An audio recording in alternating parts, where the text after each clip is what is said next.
Gloria al Señor. Vamos a orar una vez más. Pídele al Señor que te hable, aunque ya hemos orado varias veces, pero vamos a tener un momento más. Aleluya. Gracias, Jesús. Señor, queremos estar quietos y conocer que tú eres Dios. Tú eres Dios. Tú eres Dios. Queremos conocerlo en lo más profundo de nuestro ser. Queremos, Señor, saberlo, sentirlo, descansar en eso, alegrarnos, Señor, en eso. Señor, que mientras abrimos tu palabra, podamos, Señor, nuestros corazones corran a ti. Y tú, Señor, abra nuestro entendimiento para conocer al Dios vivo. En el nombre de Jesús, Señor, arranca cualquier cosa que nos distrae, que nos ciega. Señor, y enséñanos tu nombre, enséñanos tu dignidad, enséñanos tu poder. Y sálvanos, Señor. Sálvanos, Señor, con una visión de tu gloria. En el nombre de Jesús. Amén. Amén. Os invito a abrir las Escrituras, la palabra del Señor en el Evangelio de Marcos, capítulo 4. Y vamos a leer los últimos versículos del capítulo, versículos del 35 hasta el final. Marcos, capítulo 4, versículo 35.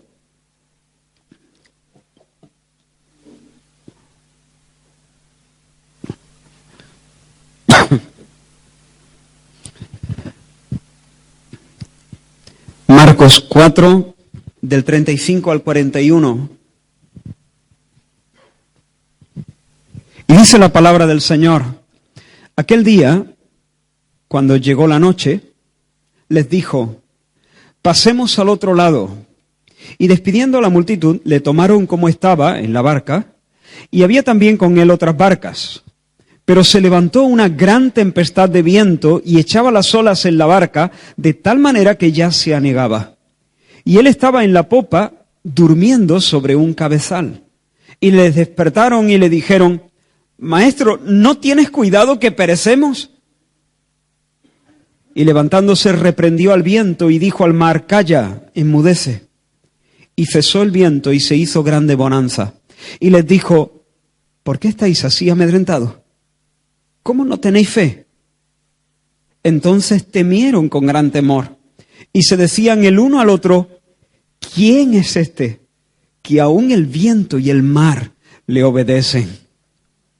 Jesús ha estado enseñando muchas cosas acerca del reino de los cielos por medio de parábolas. Ha estado también explicando algunos de los misterios del reino, en particular a sus discípulos, a sus más cercanos, aquellos que, no solo a los 12, especialmente a los 12, pero también a otros que han puesto su fe en Él. Pero ahora cae la tarde, el día ha sido muy intenso, los cuerpos reclaman su descanso, y yo quisiera que nos adentrásemos un momento en este texto y que pudiéramos rescatar aquí algunas verdades sencillas pero profundas, vitales. Y lo vamos a hacer en torno a 3 conceptos. El primero, prueba. El segundo, fracaso. El tercero, gloria. Prueba, fracaso y gloria. 3 momentos, 3 escenas, 3 conceptos, y en base a ellos vamos a intentar sacar algunas lecciones importantes para nuestra vida, para este año que empieza y para el siguiente y para todos los días que el Señor nos permita caminar sobre la tierra, y no solamente de este lado de la eternidad, sino también para el futuro. Que las lecciones que hoy, las verdades que hoy estamos repasando realmente puedan traer salud espiritual a nuestras vidas. Como digo, el día ha sido intenso y supongo que los discípulos, cuando Jesús les dice: venga, vamos a zarpar, nos vamos a la otra orilla, la orilla más oriental del lago. Ellos se encuentran en el mar de Galilea, el lago. Y supongo que cuando los discípulos entran en la barca, ellos están diciendo: Bueno, gloria a Dios por este día, pero ahora toca ya desconectar, ¿no? Todos nosotros llega un momento donde disfrutamos sirviendo al Señor, disfrutamos muy activos dentro de la obra del Señor, pero hay momentos donde ya también nos apetece descansar, desconectar, y supongo que mientras la barquita se iba alejando de la orilla, ellos estaban en sus mentes pasando la página ya. Y Jesús, quizá especialmente cansado, se hace un ovillo en la popa de la barca y se queda dormido. ¿Por qué? Está reventado. Reventadito. Por eso Jesús dormía. Y ahí está la barca que se va alejando de la orilla, los discípulos, otras barquitas también, nos dice el evangelista que había ahí, y se va alejando de la orilla, prácticamente ya es de noche, completamente, y la escena, desde nuestro punto de vista, un grupo de hombres en una barca en medio del lago, con otras barcas a su alrededor, que va buscando el centro del lago, se va dirigiendo a la orilla más oriental. La escena es bastante normal. Pero me preguntaba mientras estaba pensando en el pasaje, ¿qué pensarían los ángeles al ver a Jesús hecho un ovillo en la parte de atrás de la barca? Recostando su cabeza sobre un cojín, un cabezal, no sé, de cuero, no sé. ¿Qué pensarían los ángeles? Porque si para nosotros la escena es bastante natural, ¿qué pensaría Gabriel, por ejemplo? O Miguel, el gran arcángel. O los ángeles anónimos cuyos nombres no conocemos, porque para ellos la escena no creo que sea muy normal. ¿Quién es el que duerme hecho un ovillo en la popa de la barca? Él es Dios. Dios todopoderoso, Dios hecho hombre. Pero ¿cuánto amor hace falta para que Dios esté dispuesto a limitarse a un cuerpo frágil y débil, a un cuerpo humano que es lleno de debilidad, un cuerpo humano que necesita recargar pilas a cada tanto, porque si no duerme no funciona, no tira? ¿Cuánto amor hace falta para que el Dios inconmensurable, el Dios que no puede ser contenido por los cielos de los cielos, esté dispuesto a embutirse allí, en esa barquita, en ese minúsculo lago de ese rincón del mundo, metido, hecho una persona que necesita dormir porque ya no puede más? ¿Cuánto amor hace falta? ¿Cuánto misterio hay ahí en la encarnación? Pero no es nuestro tema. Así que necesitamos ir adelante. Como digo, la barca sigue avanzando, sigue su curso, y de repente empieza a soplar una brisa y luego un viento que por momentos se incrementa y se incrementa y se incrementa. Hasta ahí la escena sigue siendo normal, porque según he visto, este lago se encuentra a 210 metros bajo el nivel del mar.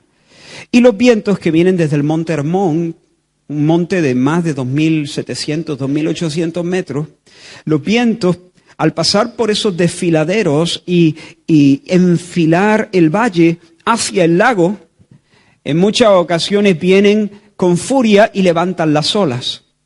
Eso era más o menos habitual, y allí que hay algunos pescadores, dentro de esa barca hay algunos pescadores que son profesionales, que conocen el lago como la palma de su mano, saben que lo que está ocurriendo, por lo menos en un principio, no es algo extraordinario. Y digo en un principio porque el viento aumenta y aumenta y al final viene a ser una especie de huracán, y eso sí que no era normal. El tipo de tormenta que ellos vivieron este día en el lago no era común, no era normal. Y hermanos, la situación llega a ser tan intensa que estas personas, y como digo, hay algunos pescadores profesionales que conocen bien las aguas del lago, concluyen que están fritos, están en peligro de naufragar y de morir. Empiezan a ponerse nerviosos y a medida que el lago hierve, ellos empiezan a asustarse de verdad. ¿De quién habrá sido la idea de zarpar? ¿A quién se le habrá ocurrido navegar esa noche? La persona que tuvo esa idea seguramente no andaba fina en su comunión con Dios. Seguramente tendría que haber orado un poquito más, estado más en el espíritu, digamos. Porque si hubiese estado fino, si hubiese estado en el espíritu, habría discernido lo que estaba a punto de acontecer. Porque por supuesto no puede ser la voluntad de Dios que nosotros estemos aquí en medio del lago, siendo golpeados y echados de aquí para allá como si fuéramos un corcho. No puede ser la voluntad de Dios que esto nos suceda. Porque Dios quiere lo bueno para nosotros, ¿no? ¿O no? Dios quiere aquello que es suave, aquello que es amable, aquello que nos hace bien. Dios quiere regalarnos primavera. Dios quiere darnos besitos y abrazos. Dios tiene ese tipo de cosas. Todo lo que no sea eso no puede venir de Dios. Dios nos regala primavera. El invierno es del diablo. Dios nos regala abrazo, el azote es del diablo. Dios nos da brisa para que empujen desde la popa para que adelante nuestra marcha. El viento contrario es del diablo. ¿A quién se le habrá ocurrido zarpar esta noche y meternos aquí en esta? Esa persona no debe estar muy fina espiritualmente. ¿A quién se le había ocurrido? A Jesús. Por supuesto, Él fue el que dijo, pasemos al otro lado. Ha sido idea de Jesús. ¿Sabéis que hay personas que piensan así? Hay personas que piensan que lo único que Dios, que la voluntad de Dios, que lo único que Dios tiene para nosotros son las cosas que a nuestro juicio, desde nuestro sentido común, nos parecen amables, nos parecen suaves, nos parecen aceptables, nos parecen eso, primavera, abrazo y todo eso. Pero no es así. Ahora, hermanos, quiero que piense en algo. Esta gente no están en medio del lago, en esa barca, por su cuenta y por su riesgo. No se han hecho a la mar por voluntad propia. No ha sido un deseo caprichoso de decir, y ahora vamos a navegar porque sí, porque nos apetece, nos lo pide el cuerpo. No. Están allí porque Cristo ha dicho, vamos, pasemos al otro lado. Es decir, están con Cristo y están en misión con Él. Están con Cristo, con Jesús, y además van en misión con Jesús. Van siguiendo las directrices del Señor. Ha sido idea del Señor. Están allí porque están cumpliendo órdenes del Señor. Así que no pueden estar más ubicados. Esta gente no puede estar más ubicada en el centro de la voluntad de Dios. Y al mismo tiempo no pueden estar más incómodos. No, Jesús no se ha despistado, no es que necesite orar más. Jesús está cumpliendo al detalle el programa de su Padre. Jesús está caminando en perfecta obediencia a Dios en el cielo. Pero ahora toca tormenta.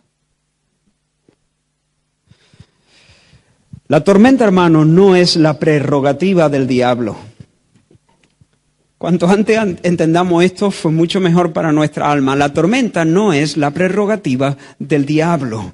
Dios manda en la tempestad. Dios manda en la tempestad. Mira este Salmo 107. Los que descienden al mar en barcos, dice el salmista, y hacen negocio en las muchas aguas, y quiero recordaros que para los judíos el mar, las aguas, siempre, ellos no han sido amigos del mar, digamos. Las aguas representan inestabilidad, peligro, zozobra. Y dice, los que descienden al mar y hacen negocio en las muchas aguas, ellos han visto las obras del Señor y sus maravillas en las profundidades. Es decir, cuando están allí perdidos, lejos de la costa, allí ellos han visto las maravillas del Señor. Y sigue el salmista diciendo, porque habló. ¿Quién habló? Dios. Porque habló e hizo levantar un viento tempestuoso que encrespa sus ondas. Suben a los cielos, descienden a los abismos, suben a los cielos, descienden a los abismos.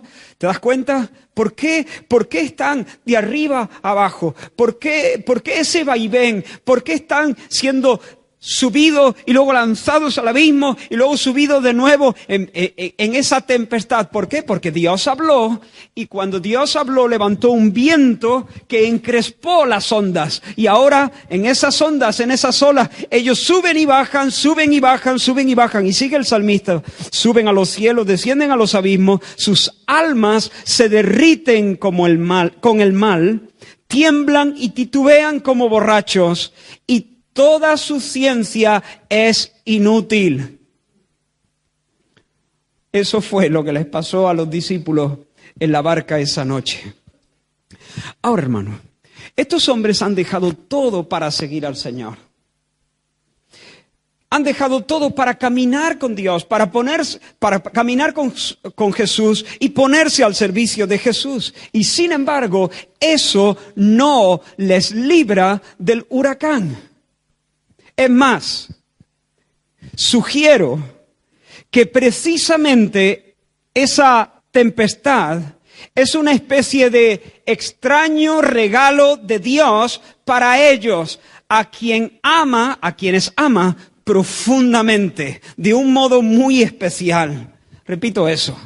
Espero que nadie se ofenda. No solamente caminar con Jesús y estar bien ubicados en el centro de su voluntad no les libra de la tempestad, sino es más, yo sugiero que esa tempestad es el regalo, el extraño regalo de Dios a esas personas a quienes ama de un modo muy especial. Es decir, es al contrario, no solamente no son librados, sino que precisamente por estar con Jesús, por estar en misión con Él, por ser los amados del Señor, Dios les regala esa super tormenta en el mar de Galilea. Porque no es un contratiempo, es más que un contratiempo. No estamos solamente ante una dificultad natural, una dificultad más de la vida, es mucho más que una dificultad de la vida. Estamos en el territorio de la prueba. La prueba. Y hermanos, Dios les prueba porque Dios les ama demasiado como para dejarles sin prueba. ¿Tú estás caminando con Jesús? ¿Tú has puesto en Él tu esperanza? ¿Tú has puesto en Él tu fe? Una fe sincera, débil, a veces con algunas inconsistencias, pero sincera. ¿Le has dicho, Señor, yo me voy contigo? Te amo, Señor, quiero seguirte. En ese caso, el Señor te ama demasiado como para mimarte. El Señor a quien ama no lo mima. El Señor no nos mima. El Señor no es un mal padre. El Señor no es un mal maestro, no es un mal entrenador. El Señor nos estira, nos exige, nos evalúa. Así que los problemas, los contratiempos, enfermedades, despidos improcedentes, traiciones sufridas, no necesariamente indican que hay algo mal en nuestro corazón. No necesariamente indica que Dios está enojado con nosotros. No necesariamente están dando muestras de que nosotros nos hemos apartado del Señor o que estamos caminando lejos del Señor. Si algo malo de repente se desata sobre tu vida, no necesariamente eso indica que tu corazón está mal. Precisamente a veces es justo al contrario. No digo que siempre. Y a ver, hermanos, aquí tenemos que, claro, el Señor tiene que mostrarnos a un nivel subjetivo cuál es nuestra situación. A veces el Señor, cuando nos apartamos, cuando nos distraemos, cuando nuestro corazón se aleja de Él, Él nos entrega de alguna forma a ciertos tipos de azote. Él permite circunstancias en nuestras vidas que nos pinchan, que nos incomodan, que nos angustian, para que nosotros nos demos cuenta y despertemos de nuestra demencia y corramos de nuevo a Él y nos arrepintamos de nuestros pecados. Él nos disciplina para que a la postre nosotros podamos volver al Señor y encontrar salud y renovación. Pero no siempre es así. Muchas veces el Señor permite que se desaten de repente situaciones que nos incomodan, que nos confrontan, que nos quebrantan, que nos humillan, que nos aprietan. Y no es porque Él quiere corregirnos, no es porque Él quiere llamarnos la atención para que nos demos cuenta de nuestro error. No. Él nos quiere llevar a un nivel más alto. Él quiere fortificar nuestra fe. Él quiere que nuestra fe eche raíces más profundas. Él nos está entrenando de manera amorosa. Si el Señor nos mantuviese siempre a base de, como digo, besitos, cuidados, abrazos, y el Señor solamente nos regalase primavera y nos librase de los rigores del invierno, haría de nosotros personas mimadas, débiles, quebradizas, que seríamos únicamente útiles para bajar cuestas. Pero ni en el llano soportaríamos, mucho menos cuando el terreno se empina. Pero Dios, como he dicho, nos quiere demasiado. Y porque nos quiere demasiado nos regala tormentas. Dios te quiere demasiado, no te va a mimar. Puedes decírtelo a ti mismo, no en voz alta. Pero puedes pensar, arma la frase como a ti más te guste, pero mete este concepto en el centro de tu corazón. Dios me quiere demasiado, nunca me va a mimar. Dios me quiere demasiado, por eso me regala tormentas. Tormentas repentinas. Conozco a algunos de vosotros para quienes algunas de las peores tormentas que habéis experimentado hasta la fecha se han desatado en este 2016 que acabamos de despedir. Y tal vez otros estáis pasando por un tiempo de bonanza. Hay una leve brisa. Estás durmiendo tranquilamente en la popa, no hay problema. Seguramente en 2017 no te libra. Antes o después vamos a vernos metidos en medio de una tormenta. Y hermanos, eso nos conviene.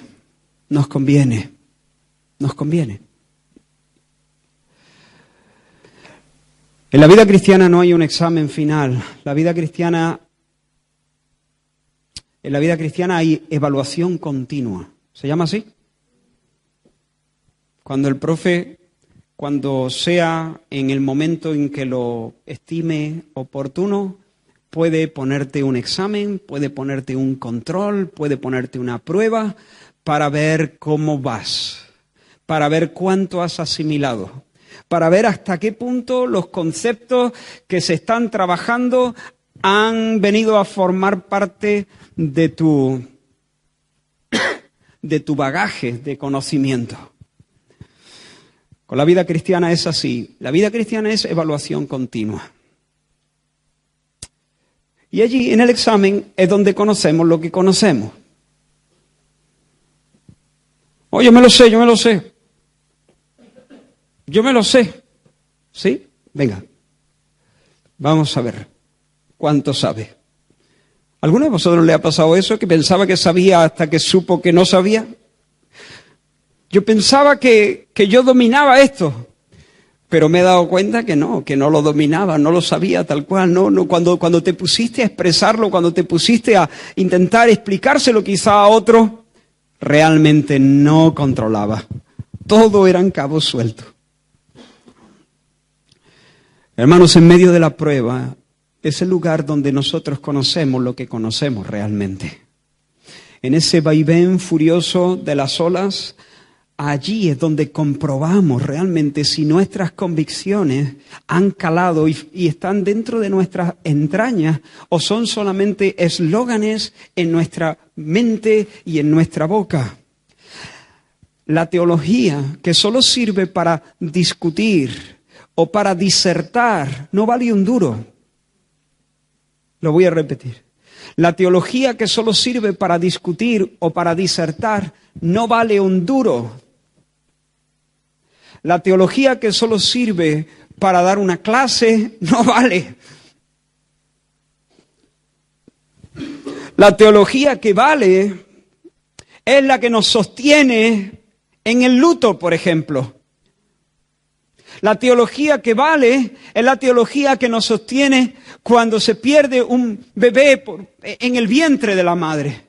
La teología que vale realmente es aquella que nos lleva a alabar al Señor con ilusión, con gratitud, con respeto, cuando a lo mejor estamos siendo devastados por una enfermedad incurable o por una prueba que no controlamos, no depende de lo que hacemos.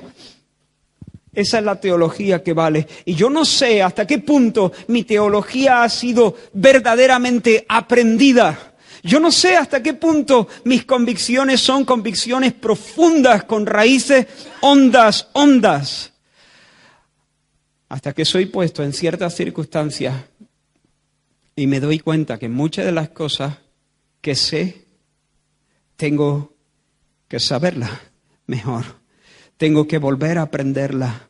Tengo que dejar que me bajen una cuarta, más o menos, y se instalen aquí en mi corazón. Porque en la prueba te prueba, dijo alguien. ¡Qué verdad! En la prueba, la teología que vale es la teología que se ha convertido, que ha venido a ser la base sobre la cual nosotros nos ponemos de pie y descansamos y cantamos y alabamos en medio de cualquier circunstancia. Amén. Así que prueba nuestra teología y Dios tiene que regalarnos este tipo de meneos de cuando en cuando para que nosotros mismos, Él sabe lo que sabemos, pero nosotros no. Nosotros pensamos que sabemos más de lo que sabemos, a veces pensamos que sabemos menos. Y el Señor entonces nos regala una de estas y entonces descubrimos realmente nuestra realidad. Y en medio de esa criba somos despojados de muchas cosas y queda lo que es finalmente, lo que está allí, lo que ha sido cosido por Dios a nuestros tuétanos.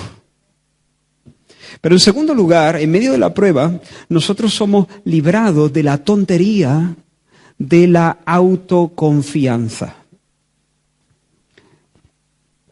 Ten confianza en ti. Cree en ti mismo. Escucha tu corazón. Todo eso son tonterías absolutas. Y en la prueba nosotros somos librados de la tontería de la autoconfianza. Allí en el meneo se nos borra la sonrisa de sobrados que a veces tenemos.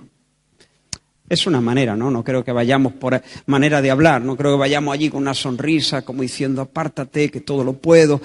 Pero a veces necesitamos ser expuestos a situaciones que manifiestan nuestra insolvencia, nuestra falta de capacidad, nuestra profunda debilidad. Y allí mientras nos afanamos sin éxito en controlar lo que es en realidad incontrolable, nos damos cuenta de lo que somos realmente. Carne, sangre, polvo.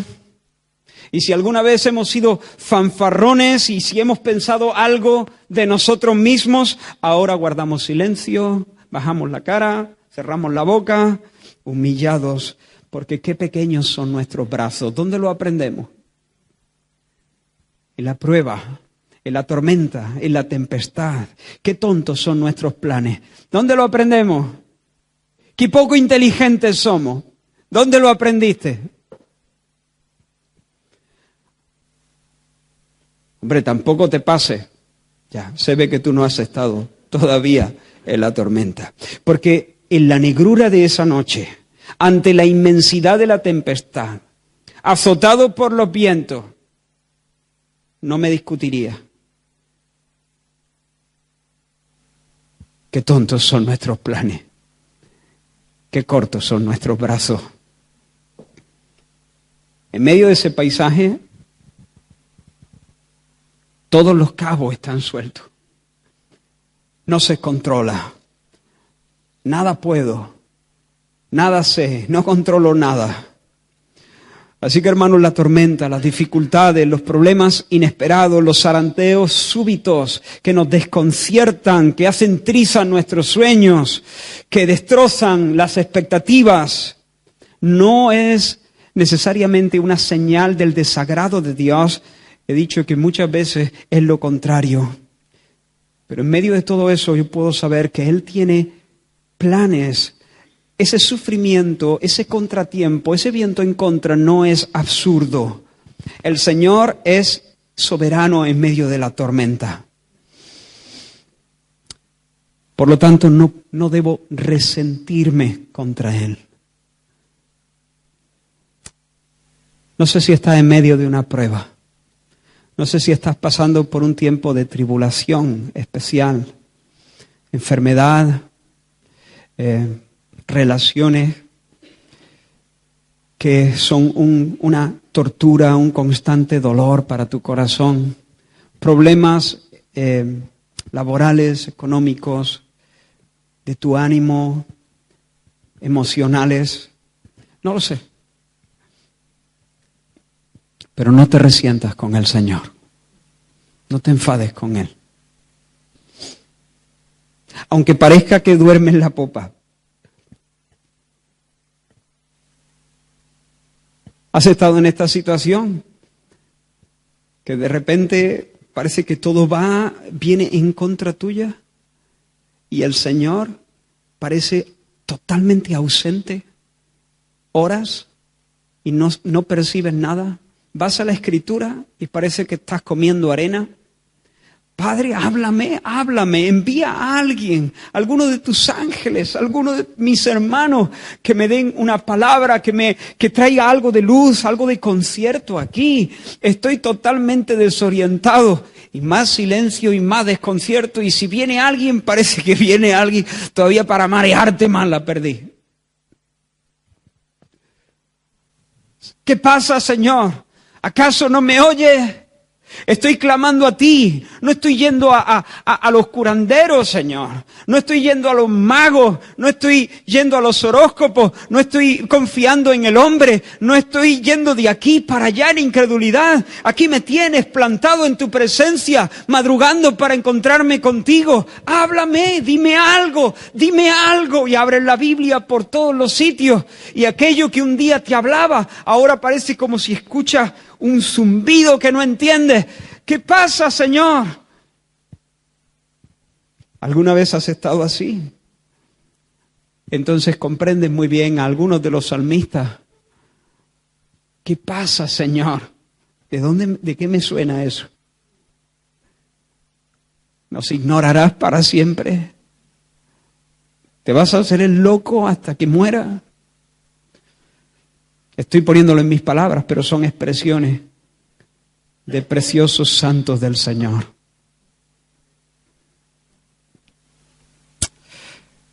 No te resientas, no te enfades, no te desalientes, no te desanimes. No dudes del Señor, no dudes de su amor, no dudes de su cuidado, porque Él en medio de la tormenta, Él tiene la rienda, Él manda en la tormenta. Encomienda tu alma al Señor. Porque después de la pelea y después del meneo vienen las consolaciones y viene la calma total. Pero en segundo lugar, quiero que nos centremos un momento en la respuesta o en la actitud de los discípulos. Llegamos a una parte que es vergonzosa, un poco indignante. Esta es la parte de fracaso. Hemos visto prueba, ahora vemos fracaso. Dice que los discípulos le dicen al Señor, cuando lo despiertan, Él está durmiendo, profundamente dormido. Tan reventado estaba el Señor, que esta gente está achicando agua, las olas se están metiendo dentro del bote y el Señor sigue durmiendo. No es que se estuviera haciendo el dormido, es que está, como he dicho, reventado. Yo conozco algunas personas así, que tienes que ponerle una bomba para que se despierten. Pero cuando lo despiertan, les dice, ¿pero qué pasa contigo, Señor? Maestro, ¿no tienes cuidado que perecemos? ¿Qué significa eso? ¿No tienes cuidado que perecemos? ¿Te das cuenta? No le están pidiendo ayuda. No le están diciendo, maestro, échanos una mano, que se nos mete el mar adentro. No le están diciendo, maestro, ¿puedes colaborar con nosotros achicando agua? Maestro, haz algo. No. Es peor. O sea, eso no hubiese estado mal. Pero lo que están haciendo ellos es acusarle. Mira sus palabras. Maestro, ¿no tienes cuidado que perecemos? En otras palabras, ¿qué pasa contigo, Señor? Vamos a morir. ¿Te importa? ¿Te importa algo? ¿Te da igual? Señor, ya no puedo más. No hacen nada. Yo no puedo con esto, no puedo con esto, Señor. Yo no puedo con esto. Pero no te preocupes, tú tranquilo. Tú tranquilo. Importante es que tú duermas bien.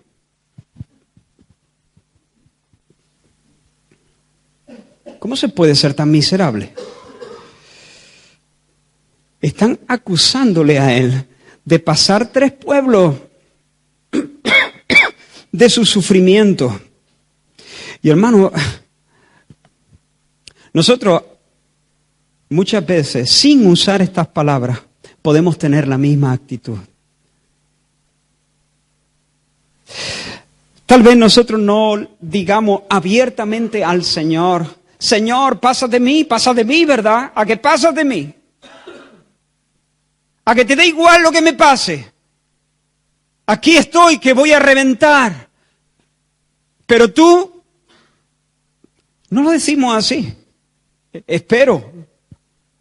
Pero a veces nuestra actitud es la misma. No somos tan groseros como para expresar eso, pero a veces nuestro silencio, nuestros modales, nuestra actitud de enfado dejan ver una actitud de reproche hacia el Señor. Señor, debería estar sacándome las castañas del fuego, debería estar haciendo algo a mi favor, pero aquí estoy, me dejas solo, no puedo más y no tengo tu ayuda. En el fondo pensamos que el Señor debería estar actuando de otra manera. En el fondo, ese malestar que va creciendo, ese enojo a veces indefinible dentro, pero que va creciendo, nos muestra que en nuestra alma hay cierto fastidio por el hecho de que el Señor no nos socorre y no nos saca ya, de una vez. Le dije bienvenida a la prueba, pero ya es demasiado tiempo, Señor. Te estás pasando. ya empieza a haber una molestia, empieza a haber un cierto enojo, porque Dios parece ausente, parece incluso indiferente a nuestro sufrimiento. ¿Y qué hace el Señor con ellos? O una pregunta previa, ¿qué merecen? Un collejón, por lo menos. Una buena bronca. Así no se le habla al Señor en primer lugar, acusándole de esta manera. Al Señor no se le habla así. El Señor no tiene nada que demostrar a estas alturas. Merecen una bronca, pero el Señor no se la da. Ni siquiera argumenta con ellos, ni les dice, estáis poniendo en duda. No dice nada de eso. Él sabe que las palabras de los suyos han sido torpes, han sido precipitadas. Tal vez alguien podría decir, están cansados, están reventados también. Mira, el Señor estaba reventado y ellos tampoco, ellos han ido a su ritmo, tienen que estar también fritos, tienen que estar reventaditos, están cansados, están nerviosos, entonces no hay que darle mucha importancia. Pero sí hay que darle importancia, y os voy a decir por qué. Porque estas palabras no brotan del cansancio. El cansancio no hace a nadie hablar así. Está cansado, sí, está cansado. Sí, está con los nervios, pero ese tipo de circunstancias no hacen a nadie hablar así. La boca habla de lo que abunda en el corazón. ¿Qué es lo que está pasando con estos discípulos, hermanos? Lo que está pasando es que tienen miedo. ¿Por qué estáis así amedrentados?, les dice el Señor. ¿Y qué fue lo siguiente que les dice? Versículo 40. ¿Qué dice el versículo 40? ¿Por qué estáis así amedrentados o asustados? ¿Cuál es la siguiente pregunta? ¿Cómo no tenéis fe? Allí está la clave. ¿Por qué tenían miedo? Porque no tenían fe. ¿Por qué estaban ansiosos? Porque no estaban confiando en Jesús. ¿De dónde viene la ansiedad? ¿De dónde viene el temor? De un corazón que no está bien anclado en el Señor. De un corazón que no está bien confiado en su nombre, en su carácter, en su promesa. Ellos estaban hablando desde la incredulidad. Estaban hablando llenos de miedo. Y estaban llenos de miedo. ¿Por qué estaban llenos de miedo? Hombre, porque había mucha ola y había mucho viento. No.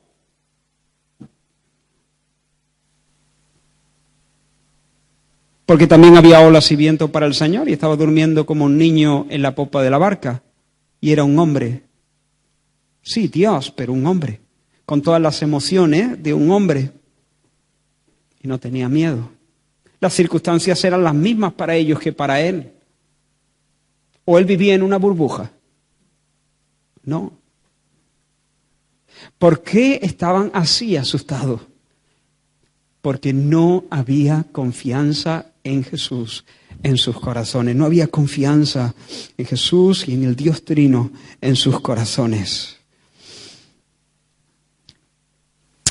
Ahora, hermanos, cuando Jesús les reprende de esa manera tan cariñosa, ¿cómo no tenéis fe? Intuimos por esa reprensión que ellos deberían tener fe. Era lo que se esperaba de ellos. ¿Por qué?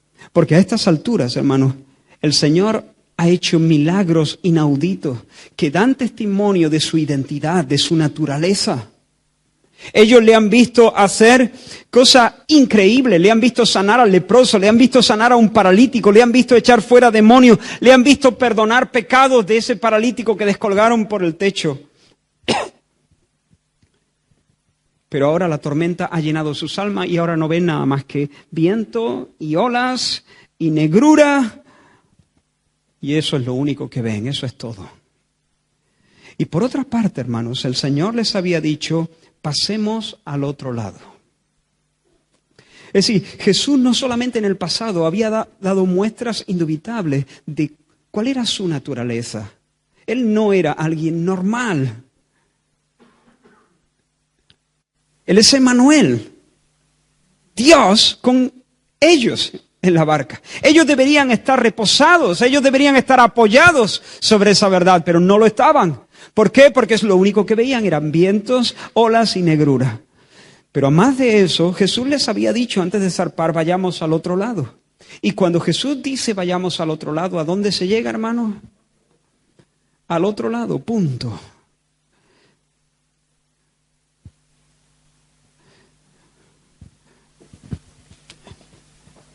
Ellos tendrían que haber dicho, el Señor ha hablado. No es la opinión del hijo del carpintero.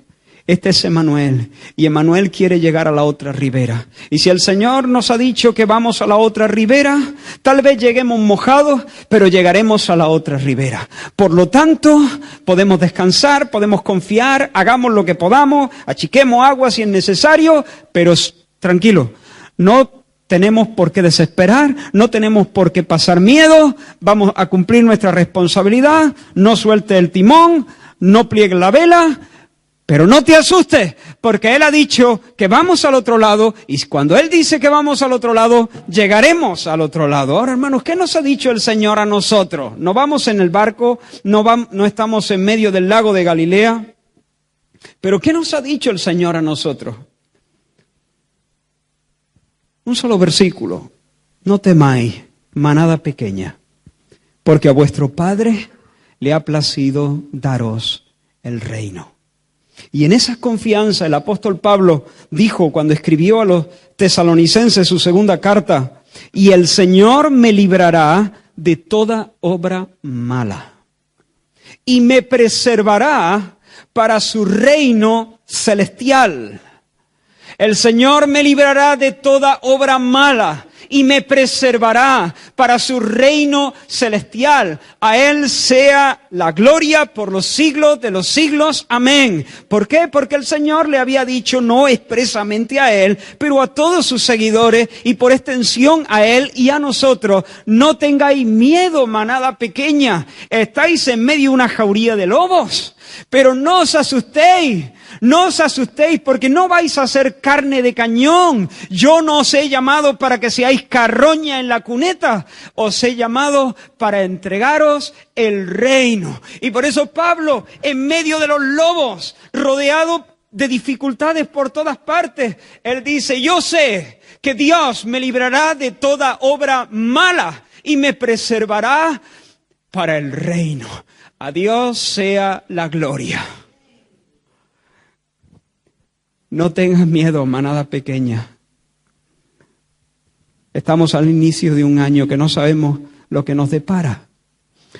No sabemos las cosas que el diablo intentará hacer para derribarnos y no sabemos las tormentas que Dios ha diseñado para nuestra santificación y nuestro crecimiento.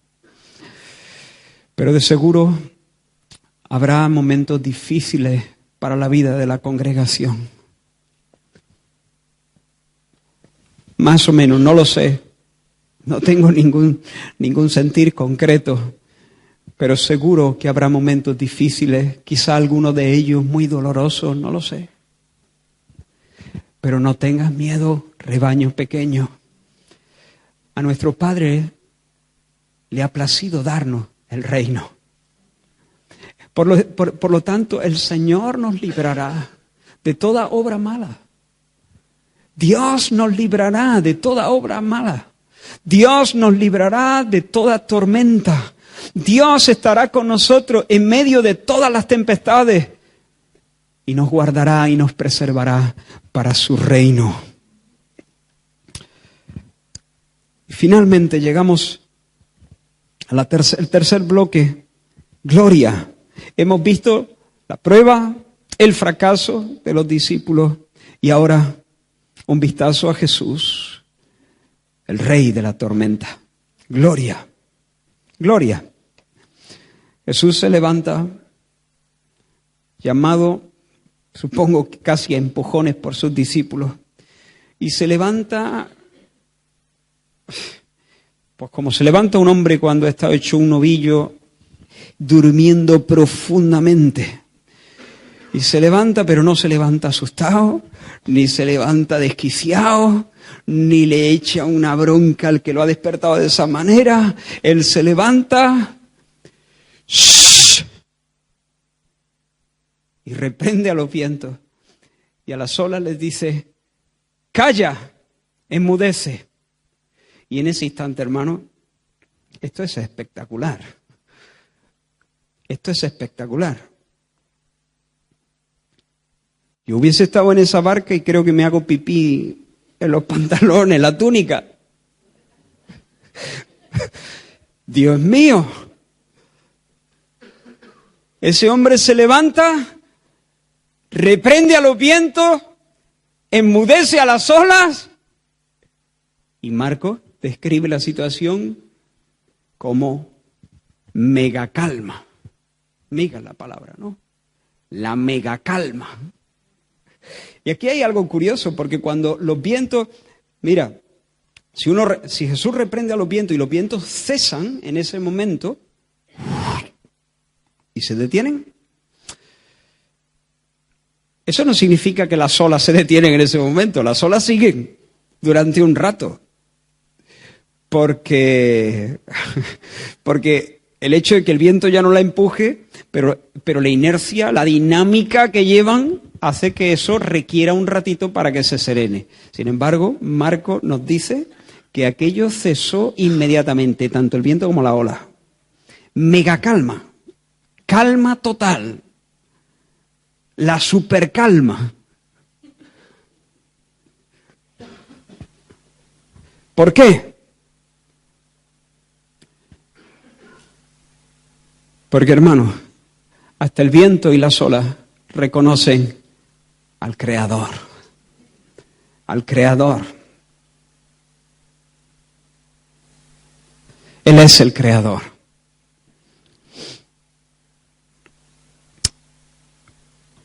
¿Y qué hacen los discípulos? En ese momento los discípulos empiezan a aplaudir, entusiasmados, a hacerse selfies, a grabar con el móvil a super calma, a felicitarse por la nueva situación, se divierten viendo cómo el Señor ha hecho ese espectacular milagro. ¿Eso es lo que pasa? ¿Qué es lo que pasa? Lo que acabo de decir. No dice que se hicieron pipí en la túnica, pero casi. Porque dice en el versículo 41, entonces temieron con gran temor. O sea que ellos tenían temor. En la tormenta tenían temor. Y en la supercalma, ¿qué tienen? Gran temor. En la tormenta, miedo. Pero ahora en la mega calma, pánico, mega miedo. Ahora ellos están aterrorizados. Esa es la idea. Se espantaron. Ni selfie ni historia. No están divertidos. No están haciendo palmas llenos de entusiasmo. Están temblando. ¿Por qué? Porque, hermanos, de repente ellos se dan cuenta que están delante del indomable, delante del incontrolable, delante del inexplicable. ¿Qué clase de persona viene en la barquita con nosotros? ¿Quién es este que hasta los vientos y el mar le obedecen? ¿Delante de quién estamos? Hermanos, si aquí, esto se lo escuché hace muchos años en una predicación en vídeo, una serie de predicaciones que marcó mi vida, por cierto, cuando yo tendría 19 años, a un teólogo, un predicador de nombre R.C. Sproul. Y él comentaba, y espero recordarlo bien, que él encontraba en este pasaje algo muy útil para derribar algunos argumentos de los ateos y sobre todo del mundo de la psicología, porque muchas de sus propuestas iban en esta línea. La religión es una maniobra de las personas, es una manera en que las personas intentamos enfrentar nuestros miedos. El asunto es que hay un montón de cosas que no controlamos.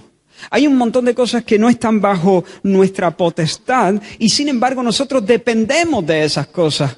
Y se produce una inseguridad y una desazón muy grande emocionalmente cuando tenemos que vivir en un mundo que es hostil, que no controlamos para nada. Y entonces lo que proponían estos pensadores era que el hombre, a fin de sentirse más seguro, ideaba su religión.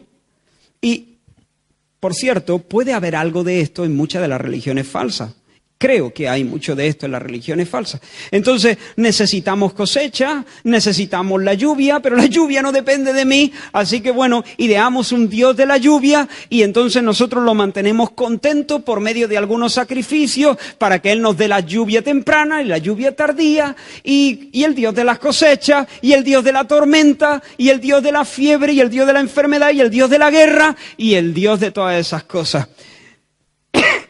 Pero luego concluyeron que el monoteísmo era la versión más sofisticada, la versión más perfilada, la versión más simplificada, no sencilla, pero sí la versión más moderna, más perfilada de todo este politeísmo. No necesitamos el Dios de la guerra, el Dios de la cosecha, el Dios de la lluvia, el Dios de la fiebre, ni tantos dioses. Solamente entonces reducimos todo a una gran deidad que tenga el poder sobre todas estas cosas y lo único que tenemos que hacer es contentar a ese único Dios que gobierna sobre las cosechas, sobre la lluvia, sobre la enfermedad, sobre la guerra y todo lo demás. ¿Me vais siguiendo? Y así el hombre consigue tener un sentimiento de cierto control y por lo tanto cierta seguridad, cierto confort en su vida.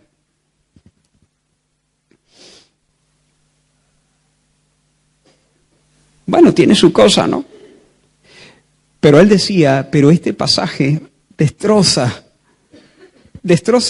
toda esta manera sí, esto puede ser aplicable a ciertas religiones falsas, pero en el cristianismo, uno es expuesto no a un Dios que te sirve como una muleta para superar tus temores. En el cristianismo eres puesto cara a cara ante un Dios que acrecienta tus temores en un sentido. ¿Por qué? Porque si bien la tormenta era incontrolable, ahora estás cara a cara con el Dios que es 1000 veces más incontrolable, 1000 veces más indomable. Ellos tienen temor en la tormenta, pero ahora en la calma, en la presencia de Jesús, ellos tienen gran temor. Ahora están en presencia del Dios al que no pueden ubicar en ninguna de sus categorías. Todos tenemos categorías aquí y ubicamos a las personas. Este es así, este es así, este es así, este es así. Pero de repente cuando ellos intentan ubicar a Jesús en alguna de sus categorías, no tienen categorías para el Señor. No pueden ubicarlo en ningún sitio. No tienen ningún departamento en sus mentes, en sus experiencias. No lo pueden ubicar. No es como nadie más. Él es otro. ¿Qué tipo de persona es esta que va en la barca con nosotros?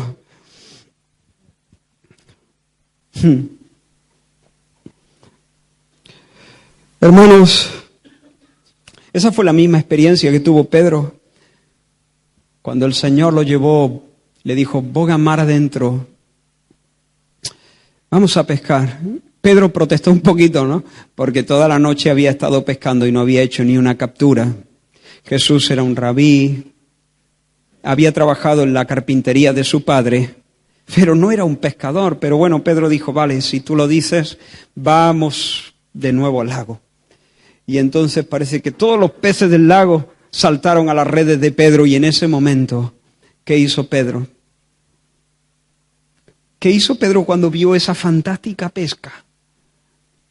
Mucho dinero, un éxito rotundo. ¿Qué hizo Pedro? ¿Se hizo la foto con el pescado del mes?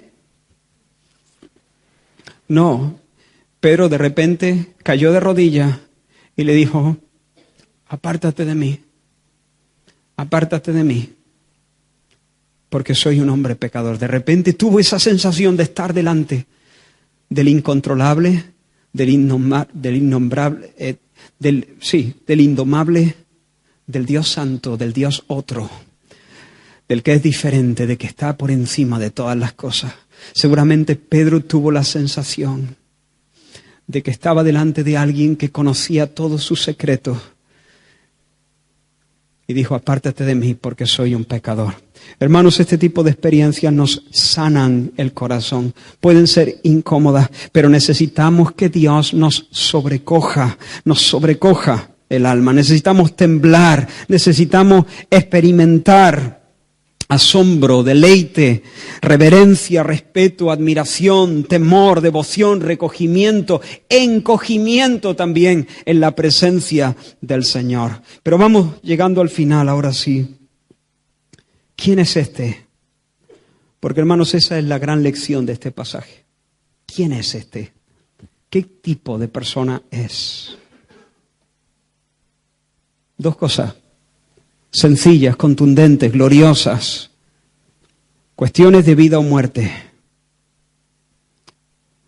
El Salmo 89 dice, oh Jehová, Dios de los ejércitos, ¿quién como tú? Poderoso eres, Jehová, y tu fidelidad te rodea. Tú tienes dominio sobre la braveza del mar.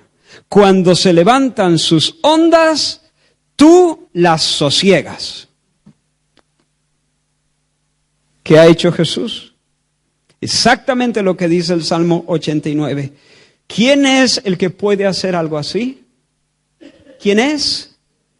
Dios. Jesús es Dios todopoderoso. Estad quietos y conoced que yo soy Dios. En esta tarde el Señor nos dice, conóceme, que yo soy Dios. Cuando se levantan las ondas, yo las sosiego, yo y nadie más, porque nadie puede hacer las obras que yo hago. Jesús es Dios, el Dios omnipotente. Pero no solo eso, Jesús es Dios, Dios omnipotente, Salvador que nos ama. No solamente es el Dios fuerte, Jesús también es el Dios bueno, el Dios que nos libra. No es el Dios que nos manda por ahí cuando nosotros le despertamos en medio de la noche. Es el Dios que se levanta, se pone de pie y en toda su paciencia y en toda su bondad, en vez de mandarnos al rincón, en vez de darnos una colleja y no dirigirnos la palabra hasta que se le pase por nuestra impertinencia, por nuestra acusación, por nuestra insolencia, en lugar de eso el Señor se pone de pie y calma los vientos. ¿Por qué? Porque puede. Porque Él es Dios fuerte, pero en segundo lugar, porque Él es un Salvador bueno. Porque Él está lleno de bondad, lleno de paciencia, lleno de buenos deseos para con nosotros. Claro que Él nos cuida. Claro que Él se preocupa de nosotros. Claro que Él nos quiere. Claro que Él está por nosotros. Claro que Él es escudo alrededor de nosotros. Bendito sea el nombre del Señor. Él es el fuerte, Él es el bueno. Y yo no necesito saber nada más. Él es fuerte, Él es bueno, Él puede, Él me quiere. 2017 va a ir bien. Tormenta, no lo sé, no me preguntes por eso, que eso no me toca a mí. Pero Él es bueno, y me quiere. Él me cuida. Él está por mí. Y Él es fuerte. Él es Dios todopoderoso, el Dios omnipotente. 2017 va a ir bien.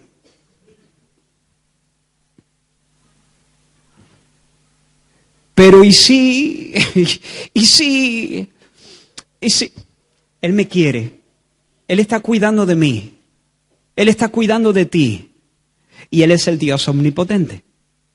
Todo lo puede y está por ti. 2017 va a ir bien. En el sentido, no de que todas las cosas, de que todo será primavera y besitos.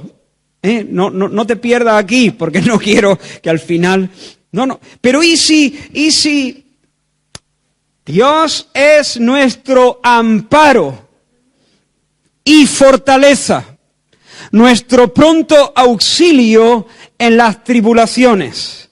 Por tanto, no temeremos, aunque la tierra sea removida y se traspasen los montes al corazón del mar, aunque bramen y se turben sus aguas y tiemblen los montes a causa de su braveza. 2017, en 2017 estaremos bien, porque Dios seguirá siendo nuestro amparo y nuestra fortaleza, nuestro pronto auxilio en cualquiera de las tribulaciones. En Dios solamente está callada mi alma. En Dios solamente está callada mi alma. Compartíamos algo de esto el viernes. ¿Habéis visto esos niños, los bebés, cuando se ponen muy inquietos, están cansados, están hambrientos, o a veces no tienen ninguna de esas dos cosas, o les duele algo, y pasan de brazo en brazo, pero lloran y berrean y siguen llorando, y uno le hace un truco y un invento, y otro se lo pone así, luego llega el otro y se lo pone boca abajo, y luego llega una tercera persona y le da unas palmaditas, le hace un masajito, y luego llega el otro y le hace otra cosa, y luego llega la madre, se lo pone en el pecho y el niño se calma. En Dios solamente está acallada mi alma. En Dios solamente está acallada mi alma. Él solamente es mi roca y mi salvación. Es mi refugio, no resbalaré mucho. Alma mía, en Dios solamente reposa, porque de Él es mi esperanza. Él solamente es mi roca y mi salvación. Es mi refugio, no resbalaré. En Dios está mi salvación y mi gloria. En Dios está mi roca fuerte y mi refugio. Una vez habló Dios, 2 veces he oído esto, que de Dios es el poder. Él es bueno, Él me quiere, a Él le ha placido darnos el reino y Él es el Dios todopoderoso. Así que podemos tener paz en medio de las tormentas, las presentes y las que están por venir. Podemos descansar, podemos tener paz. A lo mejor vamos a tener que estar achicando agua todo el tiempo. Yo no estoy diciendo que seamos irresponsables y dejemos que las cosas se solucionen por sí mismas. Pero paz, descanso. Los 2 temores no son iguales. Hemos dicho temor de la tormenta y temor de Dios. No son iguales los temores. El temor de Dios es una reverencia que nos hace refugiarnos en Él, no escondernos de Él, que finalmente nos lleva a admirarle y a adorarle. Cuando entendemos lo que acabo de decir, la tormenta es incontrolable, pero no me ama. La tormenta ni siquiera se ha dado cuenta que yo estoy allí. Es un rodillo. Tormenta es un rodillo. Si estoy en medio, me pasa por encima. Jesús es incontrolable, pero me quiere. Él sí sabe que estoy allí. De hecho, Él está en medio de nosotros, dejó su trono y está en medio de nosotros, en una barquita en medio del lago, precisamente por amor. Por lo tanto, delante de este ser incontrolable, indomable, no tengo miedo. Y cuanto más incontrolable y más indomable es, y más lo sé, menos miedo tengo. ¿Por qué? porque sé que me quiere, está por mí, está por mí. Amén. Y un día el Señor dirá, ¡shh!, y calmará los vientos y las olas y todas las tempestades, y establecerá cielos nuevos y tierra nueva en los cuales mora la justicia. Ya no más huracanes, ya no más tsunamis, ya no más violentos zarpazos de ningún tipo. Paz, bonanza, armonía, orden para siempre. Vamos a cantar esta canción con fe, pensando en los días que vienen por delante. Sabemos que no sabemos lo que nos deparan y sabemos que no necesitamos saberlo, porque sabemos lo que necesitamos saber, que Dios nos quiere y que Dios es todopoderoso.